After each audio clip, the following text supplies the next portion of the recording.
vous propose de débuter. Donc, Aurore va introduire le webinaire. Je lui laisse la parole. Eh bien, bonjour à tous, je suis Aurore Perrin-Sada, je suis responsable du pôle plaidoyer à Jeunesse en plein air. Jeunesse en plein air, c'est qui? C'est quoi? C'est une association de 1901 reconnue d'utilité publique et surtout qui existe depuis presque 90 ans maintenant.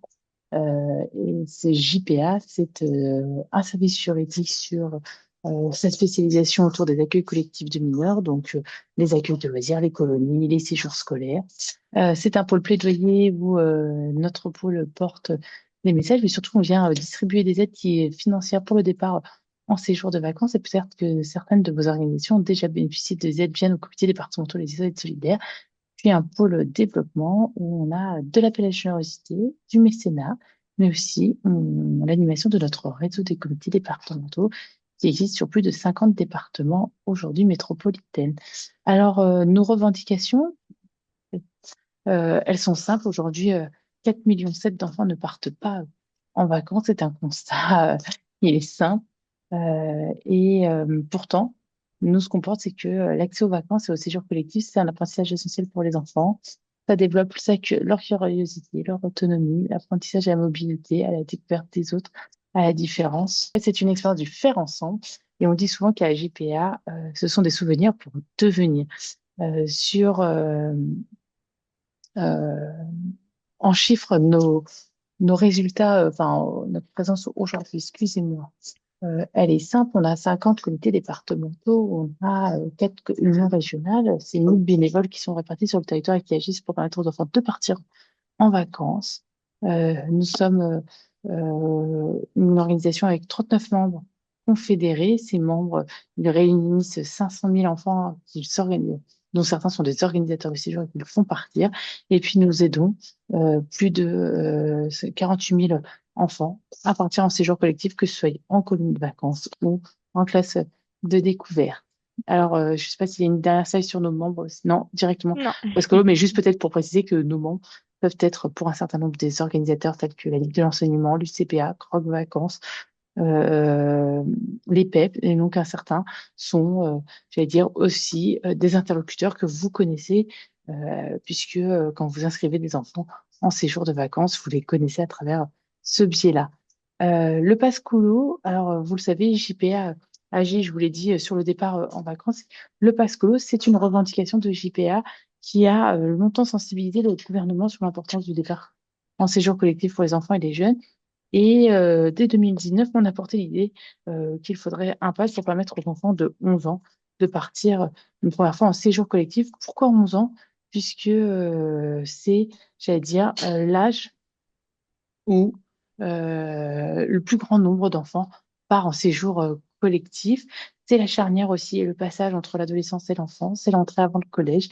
Et statistiquement, on voit que c'est là où on a le plus grand nombre d'enfants qui partent en séjour collectif, en classe de découverte. Donc, dès 2019, on porte cette idée du pass colo.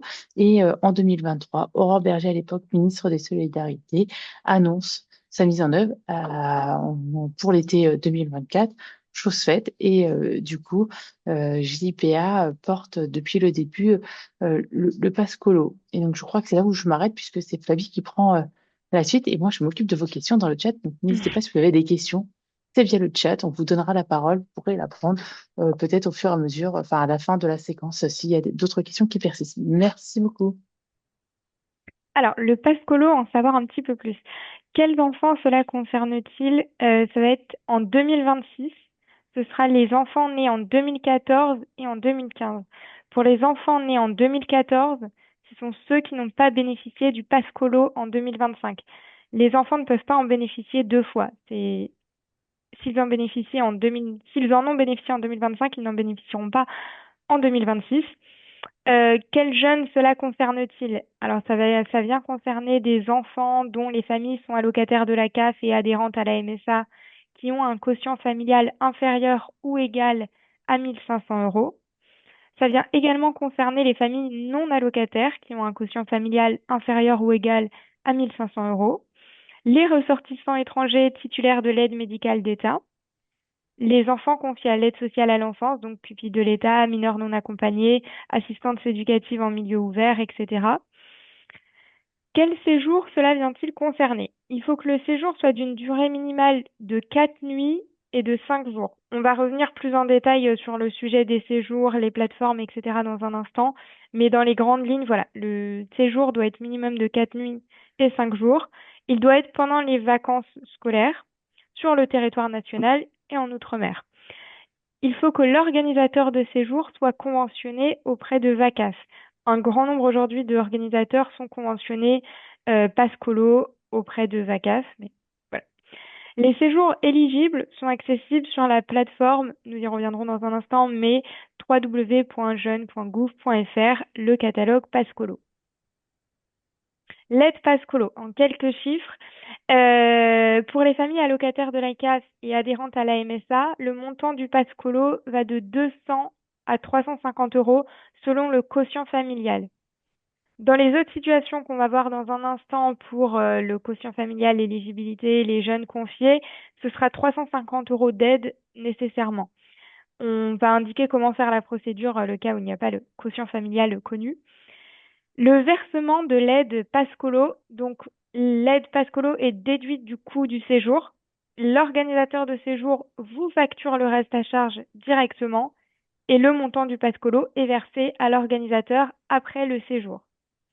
L'aide Pascolo est cumulable avec d'autres aides, donc très intéressant dans le cas des jeunes accompagnés. Elle doit être appliquée en première intention. Le Pascolo doit être impliqué en première intention, mais c'est cumulable avec les aides de la CAF, avec les aides solidaires jeunesse au plein air, le cas où il existe un comité dans votre département, les aides des mairies, etc. Le Pascolo. Il y a deux situations qui se présentent à nous pour le Pascolo. Et la différence est notable puisqu'il y a les jeunes qui vont être attachés à leurs parents au niveau de la CAF ou dont les parents vont être adhérents à la MSA. C'est un cas bien précis et qui ne va pas être géré par jeunesse au plein air. Le cas où ils sont allocataires CAF et adhérents à la MSA, il va falloir faire la passerelle avec la CAF. Ça ne va pas être nous qui gérons cela. Donc, je vous ai fait un schéma récapitulatif et vous aurez le diaporama en aval de ce webinaire, donc vous pourrez le consulter. Mais si la famille a un quotient familial inférieur ou égal à 1500 euros, je parle plus doucement en effet, le Pascolo est appliqué, oui, aux familles allocataires. Ils ont reçu une notification. Donc en 2026, la notification a été transmise en février 2026. Donc, ce qui leur a indiqué que leur enfant pouvait bénéficier du Pascolo. Si l'enfant est rattaché au compte allocataire CAF, les parents peuvent faire la démarche de façon autonome ou vous pouvez faire la démarche en tant que travailleur social.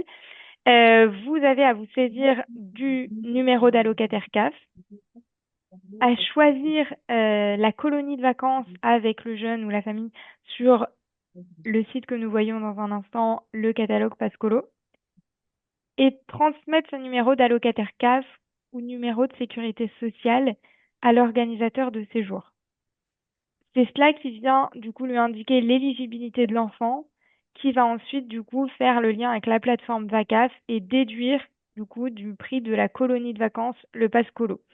Si par exemple le quotient familial de la famille permet de bénéficier de 250 euros d'aide au départ en séjour, ce sera le tarif, le coût total de la colonie de vacances, moins les 250 euros d'aide liés au Pascolo, ce qui restera donc le reste à charge. L'enfant est donc prêt à partir en colonie de vacances. Encore une fois, voilà, les allocataires CAF ou adhérents MSA, ce n'est pas géré via la plateforme Jeunesse au plein air, donc pas la situation que nous allons voir dans un instant.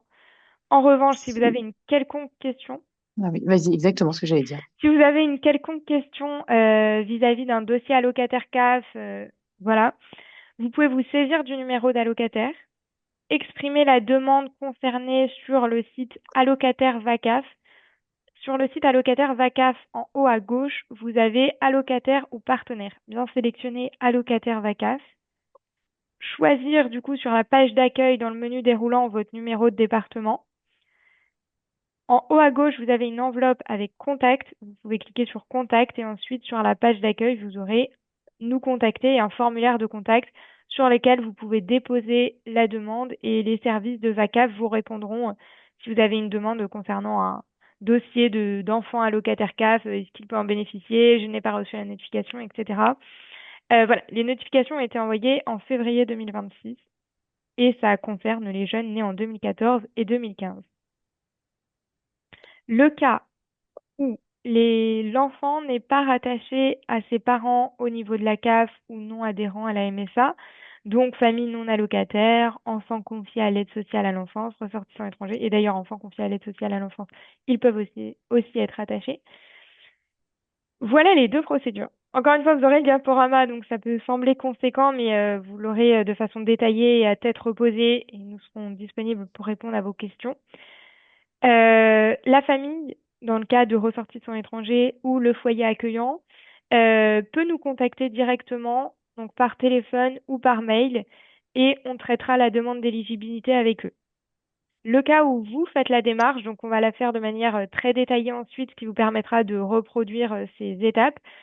Vous allez nous formuler un mail, on va vous créer un compte et on va vous transmettre les demandes d'éligibilité. Enfin, on va vous répondre favorablement ou non aux demandes d'éligibilité Pascolo. Nous allons détailler la procédure où où le cas où vous faites la demande pour le jeune.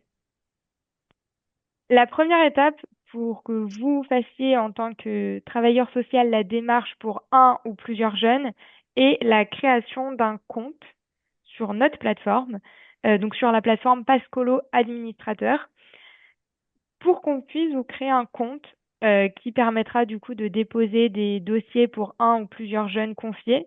Il faut que vous nous fassiez la demande par mail.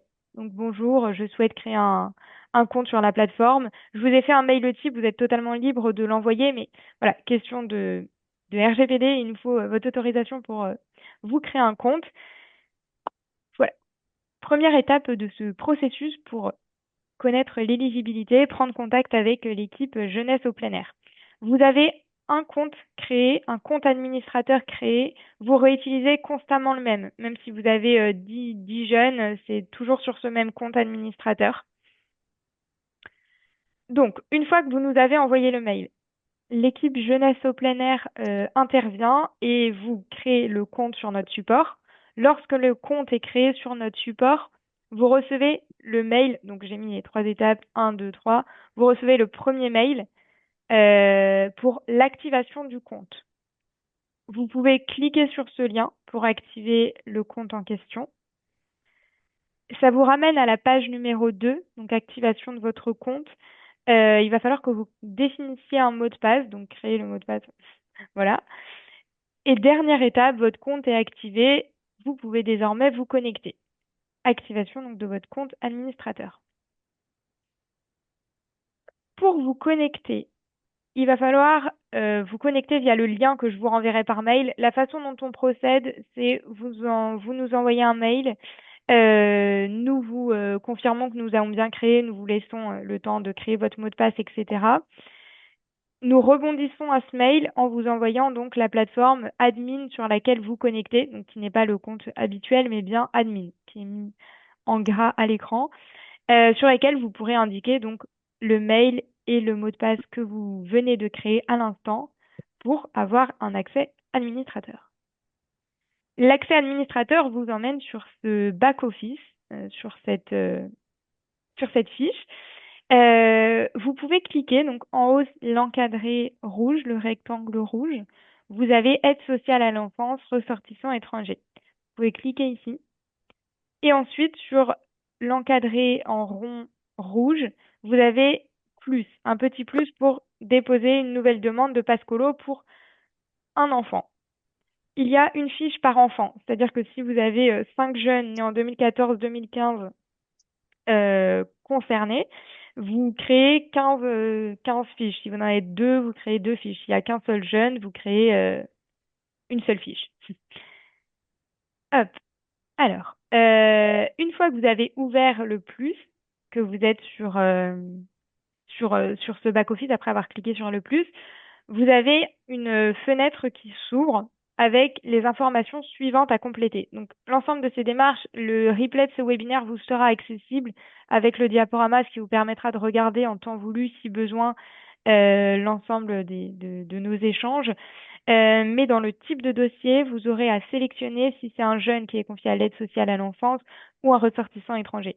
Le cas où c'est un jeune confié à l'aide sociale à l'enfance et un ressortissant étranger, c'est le caractère de l'aide sociale à l'enfance qui primera.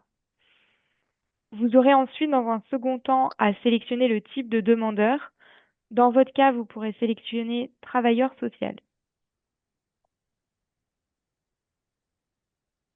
Le nom, prénom, adresse mail et téléphone du demandeur. Le demandeur, c'est vous-même qui allez déposer donc un dossier. Donc, nom du demandeur, on a fait avec Monsieur Dupont Alain, mais donc Dupont Alain, l'adresse mail, le numéro de téléphone en question.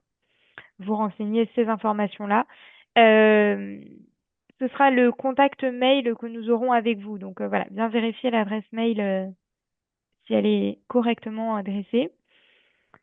Le quotient familial, indiqué obligatoirement 0, ce qui du coup indique nécessairement le montant du passe colo à 350 euros et ce qui résout les potentielles questions concernant je ne connais pas le quotient familial du jeune. En effet, l'intérêt de passer par ce back-office est d'avoir des démarches adaptées à l'aide sociale à l'enfance et du coup de pouvoir faire la procédure adaptée. Donc, ne pas passer par le back-office général qu'on renvoie sur le site Jeunesse au plein air, mais bien passer par cette plateforme pour que du coup, vous puissiez indiquer quotient familial à 0 et le département de résidence du jeune. Nom, prénom et date de naissance de l'enfant. Donc, tout ça, ce sera la fenêtre qui se déroulera face à vous. Vous pouvez indiquer donc son nom, prénom, sa date de naissance. En effet, encore une fois, je suis désolée de me répéter, mais en 2026, ce sera les jeunes nés en 2014 et 2015, pas 2013, pas 2016. Mais voilà, 2014-2015 et voilà, 2014 qui n'en ont pas bénéficié en 2025. L'attestation aide sociale à l'enfance ou aide médicale d'État. Donc aide médicale d'État dans le cas où c'est un ressortissant étranger, aide sociale à l'enfance, le cas où c'est un jeune confié, et si c'est les deux, attestation euh, jeune confié à l'aide sociale à l'enfance. L'attestation. Donc, nous avons mis un exemple non exhaustif d'une attestation qui nous a été transmise pour que vous puissiez voir et vous en inspirer si besoin. L'attestation donc doit être nominative avec le nom, prénom de l'enfant qui doit figurer. Elle doit comporter la notion, et sans cela, ce ne sera pas conforme, confiée à l'aide sociale à l'enfance. Il faut qu'on puisse avoir cette mention sur l'attestation. Elle doit laisser apparaître les dates de prise en charge de l'enfant ou à défaut dater de moins de 3 mois. Et elle ne doit pas être donc une attestation de prise en charge financière du séjour. Ça nous est déjà arrivé où on nous envoyait un mail, bonjour, je confirme prendre en charge. Non, c'est pas conforme. Il faut vraiment que ce soit une attestation de prise en charge par l'aide sociale à l'enfant. L'attestation aide médicale d'État, le cas où vous avez à l'ajouter. Donc, vous ajoutez en cliquant sur le plus symbole bleu. C'est une copie de la carte du parent sur laquelle l'enfant doit apparaître. Et elle doit être à jour au moment de la demande. À jour au moment de la demande, c'est au niveau de la date. Voilà. Donc voilà. Cette attestation, vous l'importez au format PDF, s'il vous plaît, en cliquant sur le plus. Et voilà, vous aurez fait l'ensemble des démarches de création. Donc encore une fois, une fiche par jeune concerné. Et vous pouvez faire plusieurs demandes via votre compte administrateur. Et j'ai une question, Flavie, parce qu'elle a Bien été sûr. posée. Alors, je te la pose. Est-ce que, par exemple, pour un service social, ils peuvent faire un service par un compte pour l'ensemble du service? Ouais, avec plaisir. C'est très bien si vous faites un compte pour l'ensemble du service. Si vous souhaitez faire plusieurs comptes, c'est également possible. Mais l'avantage pour vous est que l'ensemble des informations sont centralisées et transmises à la même personne. Et donc, ce n'est pas grave non plus si c'est pas un Voilà, travailleur social en tant que tel, mais bien la mission, on va dire, sociale qui est confiée à la personne, qu'elle soit chargée de mission ou chargée du suivi administratif. totalement. Alors, on avait des questions sur la choix du séjour. Alors, je te laisse reprendre, excuse-moi. Ah bah top. Bah du coup, on enchaîne. Donc, vous avez créé le compte, vous avez déposé le dossier. Jeunesse au plein air traite la demande. Donc voilà, est-ce que l'aide sociale à l'enfance, comme évoqué tout à l'heure, la mention figure bien? Est-ce que le document est OK? Est-ce que la date de naissance de l'enfant correspond? Enfin voilà, on refait une vérification suite au dépôt. Encore une fois, pas vouloir me répéter, mais les dossiers allocataires CAF doivent passer par la CAF et non par jeunesse au plein air. Le cas où après ça crée des dissonances du coup parce que le jeune est potentiellement éligible via la CAF. Donc voilà, bien dissocier la démarche des jeunes éligibles à la CAF et des jeunes non allocataires ou non adhérents, dont les parents ne sont pas allocataires ni adhérents à la MSA, qui passent par notre plateforme. Si vous recevez le mail de Jeunesse au plein air vous indiquant la validation du pass colo, il va falloir choisir le séjour sur le site www.jeune.gouv.fr, le catalogue pass colo. Vous allez pouvoir choisir sur la plateforme le séjour avec pour le jeune. Donc la plateforme, comme vous pouvez le voir donc dans un premier temps sur la gauche, elle va se présenter comme telle. Vous avez le catalogue des colos et ce sera petit à l'écran, mais, mais vous l'aurez en plus grand quand vous ferez la démarche. Vous avez des critères, des filtres si vous souhaitez sélectionner avec la localisation du séjour, les tranches d'âge, période de vacances, les thématiques, le tarif. Voilà, vous pouvez vraiment filtrer pour avoir une demande la plus précise possible ou en sens inverse, ne pas filtrer et comme ça vous avez un grand champ des possibles des colos visibles qui s'offrent à vous. Les colos ni de vacances et séjours référencés du coup sur la plateforme Passcolo. Ce sont des séjours qui sont conventionnés et labellisés Passcolo comme on en discutait tout à l'heure. Donc voilà. Donc une fois que vous avez cliqué sur afficher la liste des séjours, on vous emmène sur la fenêtre de droite avec voilà l'âge des colonies, l'âge des jeunes qui sont présents dans la colonie de vacances, le coût du séjour, la durée du séjour, les thématiques, parc aquatique, équitation, balade équestre, baignade, la destination du séjour, hein, de la colonie de vacances, et le contact de l'organisateur de séjour. Le contact de l'organisateur de séjour est particulièrement précieux.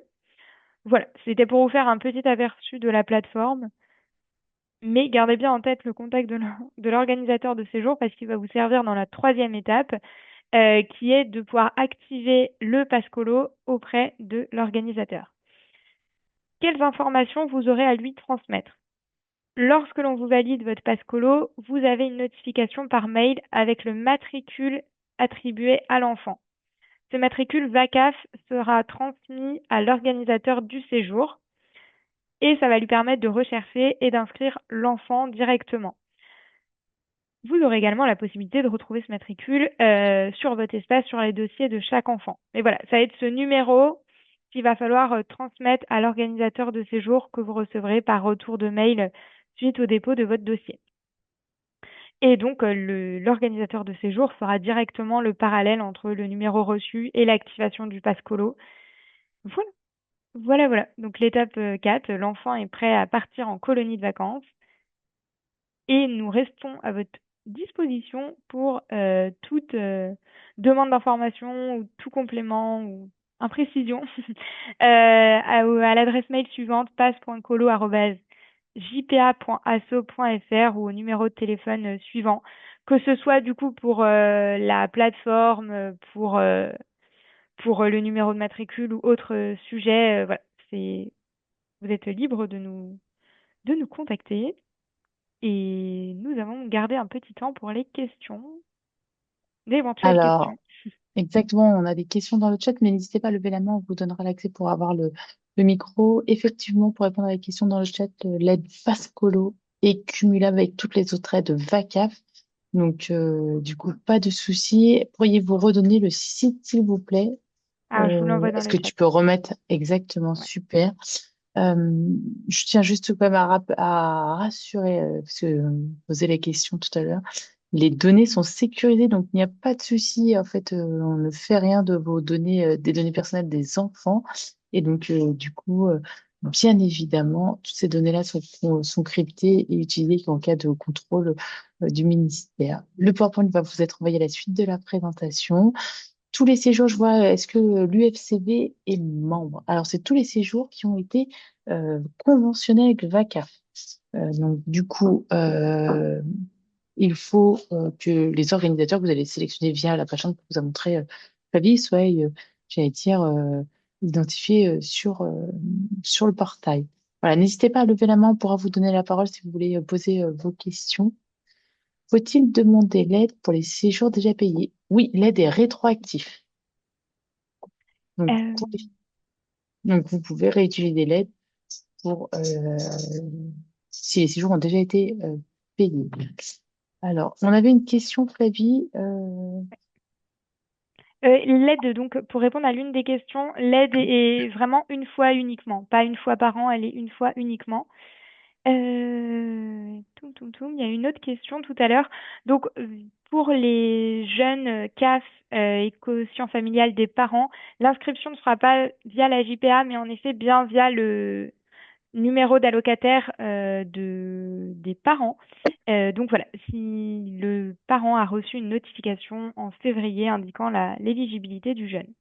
Et donc pas besoin de créer de compte administrateur pour les dossiers CAF. Oui, Aurore, je t'écoute. On a une question. Un département pourra traiter l'ensemble de ces candidatures. C'est ce qu'on disait tout à l'heure. Et Elisabeth, il me semble, tu me corriges, Flavie, on peut bien avoir un compte pour j'allais dire, d'une organisation. Après, ils viennent se connecter et déposer toutes leurs demandes au même endroit. Totalement. Alors, qu'est-ce que l'AME? L'aide médicale d'État, c'est une carte dont dispose le parent, recto verso, à l'image d'une carte enfin, qu'on pourrait avoir comme un permis de conduire si on veut. Et voilà, et il y a les enfants sont référencés dessus et il y a une date de validité.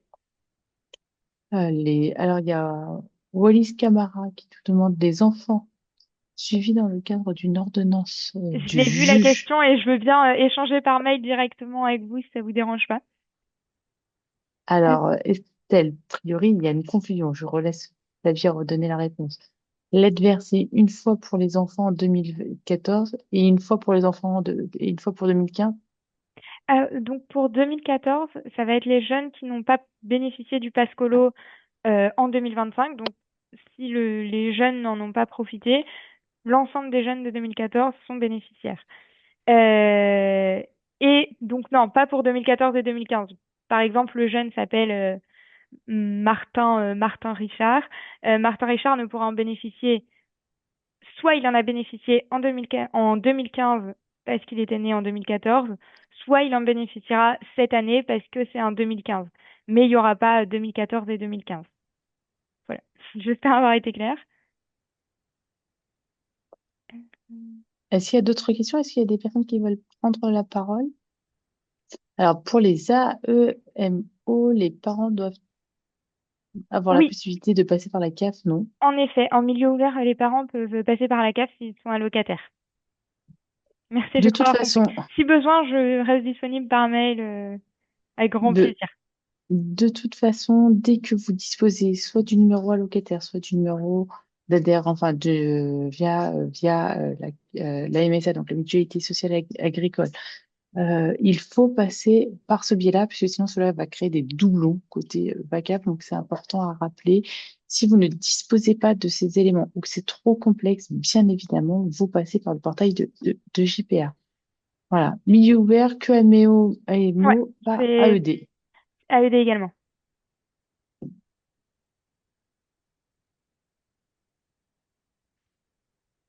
La tranche Tranche d'âge des d'âge. enfants. Alors, donc la tranche d'âge des enfants pouvant en bénéficier, c'est les jeunes nés en 2014 et en 2015, donc CM2, 6e. 2014 s'ils n'en ont pas bénéficié en 2025. Avec grand plaisir. Vous recontacter par mail.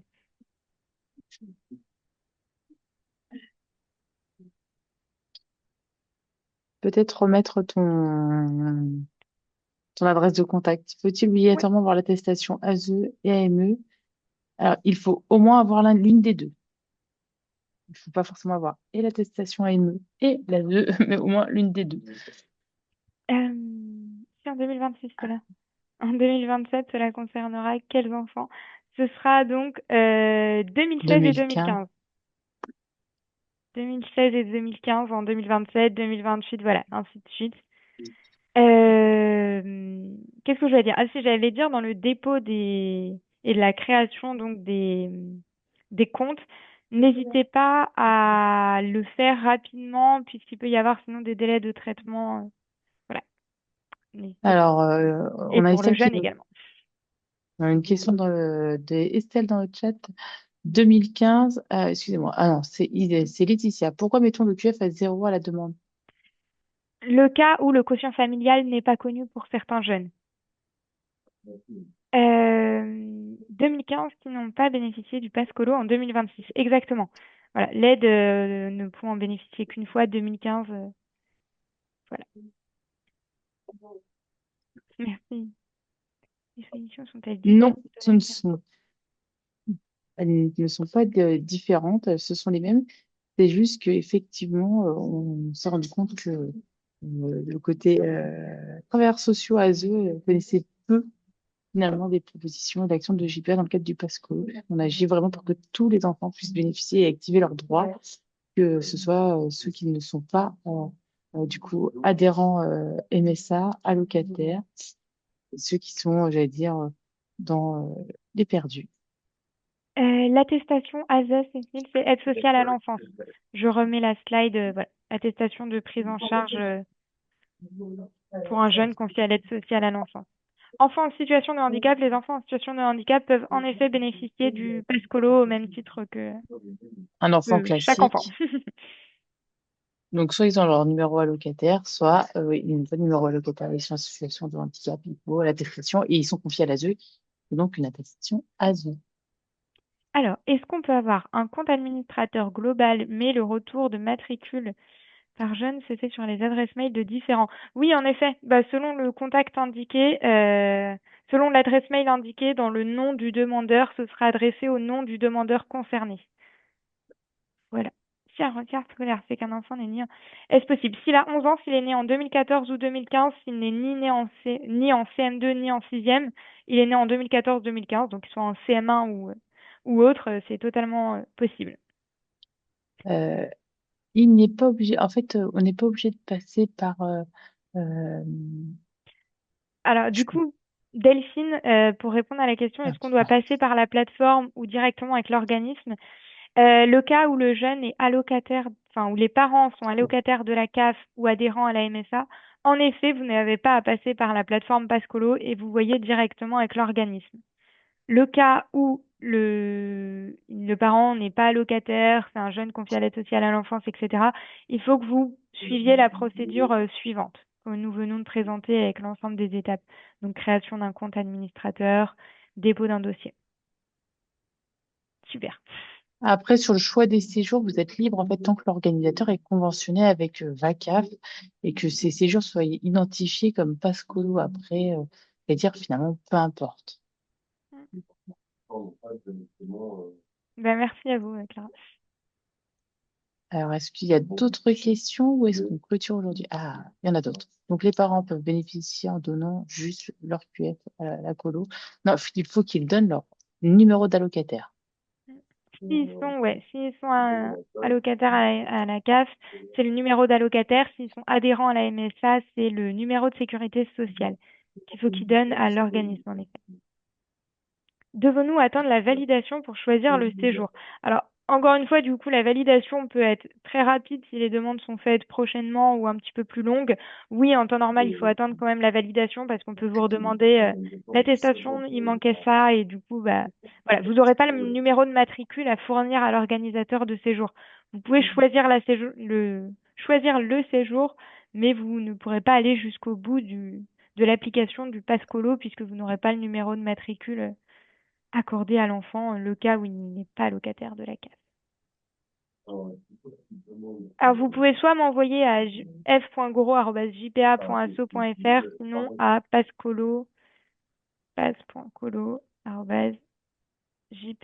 passe.colo@jpa.asso.fr. Effectivement, si vous avez le numéro d'allocataire, c'est l'organisateur qui viendra capter les droits automatiquement. Donc, il n'y aura pas de démarche supplémentaire à faire. Et c'est pour ça qu'on vous invite à privilégier, si vous disposez des numéros allocataires de cette entrée-là. Évidemment, si vous n'y avez pas accès, parce qu'il y a plein de raisons. et parfois ça peut être compliqué, et ben n'hésitez pas à passer par nous.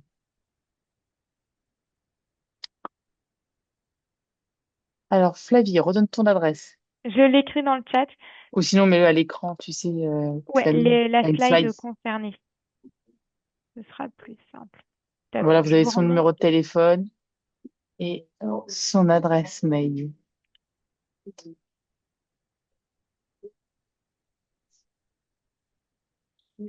Il nous reste quelques minutes. Est-ce que vous avez encore des questions? N'hésitez pas. Oui, le PowerPoint vous sera en effet transmis au vu de la rapidité des informations transmises sur les vingtaines de minutes précédentes. Le PowerPoint, la démarche au format PDF et le replay de ce webinaire vous seront transmis dans les prochains jours.